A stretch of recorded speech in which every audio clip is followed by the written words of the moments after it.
আসসালামু আলাইকুম। আশা করি সবাই ভালো আছেন আর আমরাও ভালো আছি। তো আজকে গেছি শপিং মলে, ধুবড়ী শপিং মল নতুন খুলেছে। এই শপিং মলটার নাম হলো ভি2। তো গেছি তো শপিং করার জন্য, কিন্তু দুই বোনের জ্বালায় আর শপিং কি করব। দুই বোন, এক বোন এদিক দিয়ে দৌড়ায়, আরেক বোন ওদিক দিয়ে দৌড়ায়। দৌড়াতে দৌড়াতে কয়েকটা বস্তু দেখলাম, এদিকে আমাদের সময় শেষ। নুসরাতের আব্বু কইতেছে যে শেষ করো, আর কিছু কেনাকাটা করো না, আমরা বাস দিয়ে যাব, বাসের সময় হয়ে গেছে। তো এরপরে আরেক দিন আসবো, আসে ভালো ভালো বস্তু আছে কেনাকাটা করব।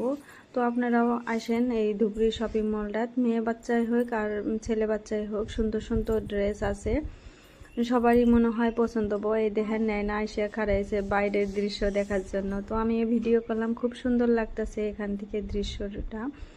দেখেন কত সুন্দর সুন্দর মেয়ে বাচ্চার ফ্রক, সাথে ছেলে বাচ্চাটার সুন্দর সুন্দর ড্রেস আছে। তো আপনারাও আসবেন, আশা করি ভালো লাগবে। তো আসার সময় তো সিঁড়ি দিয়ে আসলাম, সিঁড়ি দিয়ে এখন আর যাবো না, এখন যাব লিফট দিয়ে, যেহেতু আমাদের সময় শেষ। এখন বাজে 11টা, আর বাস হইলো 11:30টায়, তাই তাড়াতাড়ি করে গেতেছি। এদিকে দেখেন নুসরা দুই বোনে দুইটা ব্যাগ ঘাড়ে নিচ্ছে। তো ভিডিওটা কেমন লাগলো অবশ্যই কমেন্ট করে জানাবেন, ভালো লাগলে লাইক শেয়ার করে দিবেন, আর চ্যানেলে নতুন হলে চ্যানেলটা অবশ্যই সাবস্ক্রাইব করবেন। Bye bye.